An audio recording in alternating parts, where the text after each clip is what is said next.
אנחנו כמעט הגענו, אמרה שרלוט. עוד מעט מאמץ. היא הסתכלה לאחור.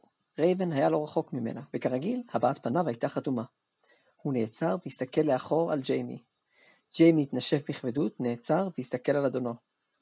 זה בסדר, הוא אמר. אני יכול להמשיך. הוא סידר את התרמיל של גבו והמשיך ללכת. הוא עקף את רייבן והתקרב אל שרלוט. רייבן הסתכל עליו ולאחר כמה רגעים המשיך ללכת. השלושה עלו במעלה תלול של הר מושלג. מאז שהם יצאו מהמערה בבוקר, הם פגשו עוד ועוד זאבי הרים, אותם רייבן ושרלוט הבריחו שוב ושוב. ככל שהם עלו יותר בהר, הזאבים הפכו ליותר ויותר נדירים. אולם יחד עם זאת, העלייה הפכה ליותר ויותר קשה. כל כמה דקות שרלוט העירה שהם מתקרבים, אבל מאז שהתחילה להגיד את זה עברה למעלה משעה. הטיפוס על ההר לא היה קשה לרייבן, שנעזר במטה הארוך שלו ובקסם לסייע לו. ג'יימי התנגד לקבל עזרה בקסם בטיפוס, כנראה שהוא רצה להראות שהוא מסוגל לעשות את זה לבד. לשרלוט לא היה הכי קל, אבל היא השתדלה שלא להראות את זה לרייבן או לג'יימי. הם המשיכו לטפס כך עוד כמה דקות, ולבסוף הגיעו למדרקה רחבה, קרוב לקצה ההר. שרלוט הגיעה לשם ראשונה, והסתכלה על הנוף שנפתח לפניהם. מיד אחריה הגיע ג'יימי, ולבסוף רייבן. ג'יימי הניח את ידיו על רגליו והסתיר את נשימתו. רייבן הסתכל על הכיוון אליו שרלוט הסתכלה, ופניו, כרגיל, לא הביעו את רגשותיו. שרלוט התנשמה עמוק, כנראה כתוצאה מהעייפות שלה, ולכן לא היה ברור כל כך מה היא חושבת. תנו לי טיפה לנוח, אמר ג'יימי, והתנשם עמוק. טוב, לפחות כבר לא קר לי. הוא הזדקף וסידר את התיק על גבו. הוא עמד להמשיך ללכת, כשראה ששרלוט נשארה במקומה. הוא העביר את מבטו לכיוון אליו היא ורייבן הסתכלו. הוא ראה שבעבר השני של ההר עליו הם טיפסו, בעמק שבין כמה ערים, נמצאת עיר קטנה. הירידה אל העיר מהמקום בו הם היו הייתה קצרה בהרבה מאשר העלייה אותה הם עשו כרגע, ויכול להיות שהם יוכלו להגיע אל העיר תוך זמן קצר מאוד. העיר לא הייתה גדולה והיא הייתה מוקפת בחומה מעץ. במרכז העיר עמד מבנה גדול, שבלט בין שאר המבנים של העיר. הוא היה גדול יותר ונראה שונה לגמרי, כאילו מי שתכנן אותו היה אדם אחר מאשר זה שתכנן את שאר הבניינים. המבנה נראה כמו סוג של טירה. הייתה זו טירה קטנה, אם כי ביחס לשאר המבנים בעיר, היא נראתה ענקית. ג'יימי שאל את עצמו אם זו הספרייה ששרלוט דיברה עליה אתמול בלילה. הוא העביר את מבטו שוב אל שרלוט וראה כעת שהבעת הפנים שלה מראה על הפתעה, ושעיניה פעורות לרווחה. שר, הוא שאל, את בסדר? זו העיר שלך, נכון? שרלוט הננה.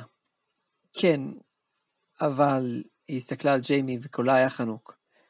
הטירה הזאת, אני לא מכירה אותה. ולמה העיר מוקפת בחומה? זה לא היה ככה פעם. אולי זה בגלל הזאבים, אמר ג'יימי. אמרת שיש פה יותר זאבים, אולי הם צריכים את ההגנה של החומה. אבל כל הצעדים של העיר ידעו לטפל בזאבים במשך שנים. אני לא מבינה. היא הסתכלה על העיר במרכז העמק, ולאחר כמה רגעים קפצה מטה והתחילה לרוץ במורד ההר לכיוון העיר. ג'יימי הסתכל על רייבן וזה החזיר לו מבט חתום. ג'יימי הנהן אליו ושניהם התחילו לרדת במורד ההר בעקבותיה. הירידה בהר לא הייתה ארוכה. שרלוט רצה במהירות, חדורת מטרה. רייבן התקדם במהירות והיה נראה מעט כאילו הוא מרחף. ג'יימי רץ בזהירות ולכן גם לא כל כך מהר, מהחשש שהוא עלול ליפול במורד ההר ולהתגלגל כמו כדור שלג. לבסוף שלושתם מצאו את עצמם בתוך העמק, בשערי הברזל הרחבים שהיו במרכז החומה.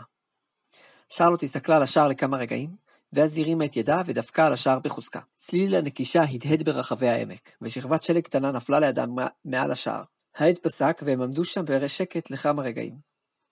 שרלוט הרים את ידה לדפוק שוב, כשחלון קטן על פתח הדלת נפתח, ופנים מבוגרות ועייפות התגלו אליהם מבעד לפתח. מי אתם? שאלו הפנים בקול צרוד. שרלוט היססה לכמה רגעים, ולבסוף ענתה. קוראים לי שר, גרתי פה פעם. העיניים מבעד לפתח הצטמצמו והסתכלו על שרלוט. נראה היה שהאיש מנסה להיזכר אם השם מוכר לו. שרלוט, אמרה שרלוט, הבת של סטיוארט ומלודי. עיניו של העיר נפערו. זו את. מה לעזאזל את עושה פה? היי, מה זה אמור להיות? את הפקרת אותנו כדי לצאת למסעות ולהרפתקאות, לא? מה פתאום את חוזרת כאילו כלום? אני אעשה מה שאני רוצה, תן לנו להיכנס. האיש הסתכל על רייבן וג'יימי. את רצינית? ממתי יש לך חברים? אל תדבר כאילו אתה מכיר אותי, אמרה שרלוט. תן לנו להיכנס. טוב, אמר האיש. החלון נסגר ונשמע צליל של מפתח כבד מסתובב. מצטער על היחס הזה, המצב של העיר לא כל כך טוב בימים אלו. השער נפתח והם נכנסו לעיר והרימו את ראשיהם.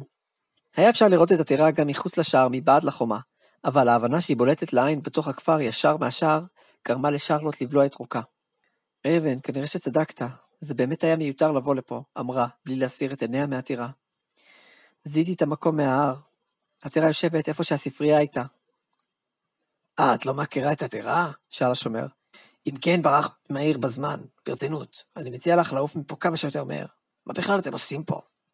שרלוט הסתכלה על השומר, ואז, בלי לומר מילה, הסתובבה והתחילה ללכת משם. רייבן התחיל ללכת אחריה בלי לומר מילה. ג'יימי המבולבל קד לשומר ואמר תודה, לפני שהוא רץ להדביק את חבריו. שר, מאסטר רייבן רוצה לדעת לאן את הולכת. הביתה, ענתה שר, בלי להעט. לבית של ההורים שלי.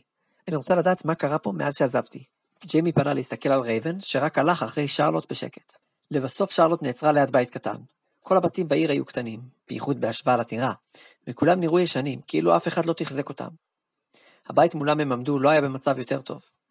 שרלוט דפקה על הדלת, הפעם בעדינות, וג'יימי היה משוכנע שהוא רואה שהדלת מתפוררת מעט בכל דפיקה. רגעים ספורים לאחר מכן הדלת נפתחה, ובפתח עמדה אישה מבוגרת. היא לבשה בגדים בלויים ואפורים, שערה היה אפור ודליל, והיא הייתה רזה מאוד. היא הסתכלה על שלושתם במבטים מבולבלים, ושאלה בקול שקט. כן, מי אתם? מה אתם רוצים? אמא, אמרה שרלוט. מה קרה לך? אמא, שאלה האישה, ואז הסתכלה על שרלוט, ועיניה נפערו. שרלוט? זו את? שרלוט הננה, ורגע לאחר מכן, האישה חיבקה את ביתה חיבוק חם. אמא, בבקשה, אל תגידי כלום, אמרה אמא בקול חנוק. תני לי את זה, בבקשה. ג'יימי הסתכל על רייבן בבלבול, וזה החזיר לו מבט חתום.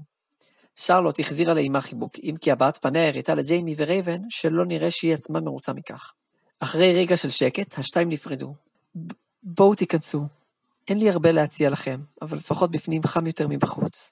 השלושה נענו להצעתה של אמא של שרלוט, ונכנסו לבית. בתוך הבית היה קר. חדר האורחים לא היה גדול, ולא היו בו כלל רהיטים.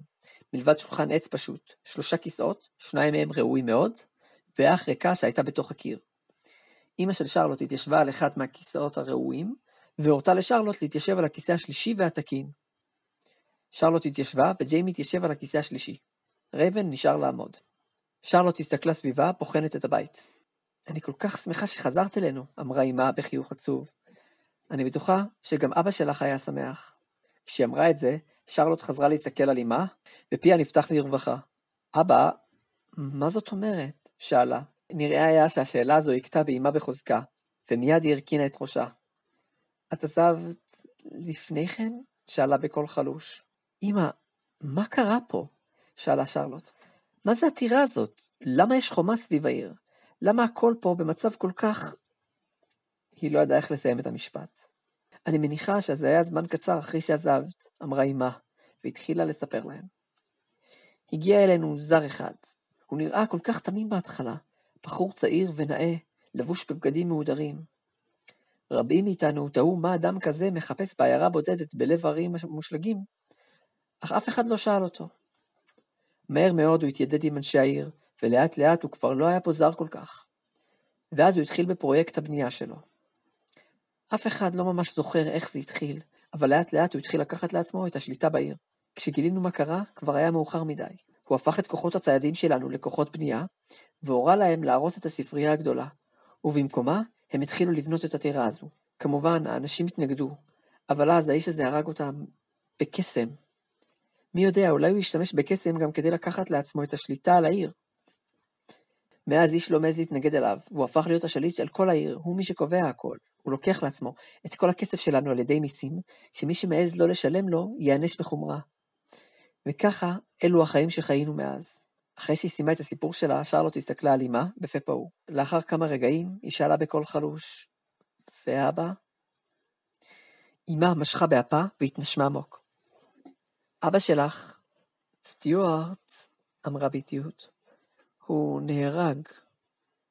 הוא אפילו לא התנגד להוראות שלו מהקוסם הזה, הוא פשוט היה כל כך תשוש מעבודות הבנייה, והוא קרס ומת. היא התחילה לבכות. שרלוט נעמדה, היא קריפה את ידה וחרקה את שיניה. והוא גר בטירה הזאת, כן?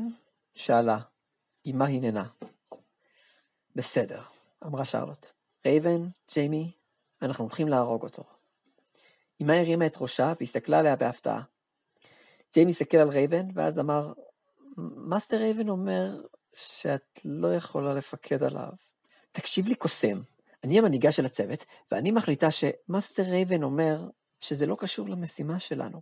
תהיה בשקט, צעקה שרלוט, אם כי היא הסתכלה על רייבן ולא על ג'יימי. היא הרימה את ידה ועמדה להנחית אגרוף בפניו של הקוסם.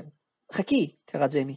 בבקשה, חכי. שרלוט נתנה לרייבן אגרוף בפרצוף. הבעת פניו לא השתנתה, אבל הניח את ידו על לחיו הכואבת. אנחנו נעזור לך, אמר ג'יימי. בסדר? בבקשה, אל תיחסי על מאסטר רייבן. שרלוט הסתכלה על ג'יימי בכעס, ואז הלכה לכיוון אחד הדלתות. לאן את הולכת? שאל ג'יימי. לחדר שלי. מחר על הבוקר אנחנו הולכים לטירה הזו. היא יצאה מהחדר וסגרה מאחוריה את הדלת. אתה בסדר? שאל ג'יימי את רייבן. רייבן הסתכל עליו בלי לשנות את הבעת פניו. אל תצעק עליי, אמר ג'יימי. אנחנו צוות. אתה היית רוצה שהיא תעזור לך אם זה היה הפוך, לא? שוב רייבן לא הניד אף. ג'יימי הסתכל עליו בשקט, ולאחר מכן רייבן התקרב אל אמא של שרלוט והסתכל עליה. היא הסתכלה עליהם במבט מבולבל, ולא היה נראה שהיא הבינה מה הולך פה. ג'יימי מיהר להסתכל עליה והרכין את ראשו. אני ממש מצטער, אמר, ומיד אחר כך הוסיף. גם מאסטר רייבן מצטער. הוא אומר שהוא לא התכוון לפגוע ברגשותייך או להפחיד אותך. הוא מוכן להצטרף ולעזור לשר, אז אין לך מה לדאוג. היא הסתכלה על שניהם במבט מבולבל. ג'יימי הרים את ראשו. הוא גם שואל אם יש לך מקום שנוכל לישון בו. זה לא צריך להיות מיטה או משהו, מבחינתו נוכל לישון על הרצפה. היא עדיין לא ידעה מה לומר, אבל לאחר כמה רגעים אמרה, אני מקווה שתוכלו לסלוח לי.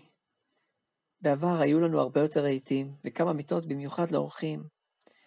כעת כל מה שנשאר לנו זה המיטה שלי, והמיטה ששמרתי בחדרה של שרלוט. למקרה שתחזור. ג'יימי הסתכל על הכיסא השלם, ואז הוא חזר להסתכל על אמא של שרלוט, ושאל, כן, גם מאסטר רייבן וגם שר לא שאלו, אבל אני חושב שזה די חשוב שנדע. איך קוראים לקוסם הזה?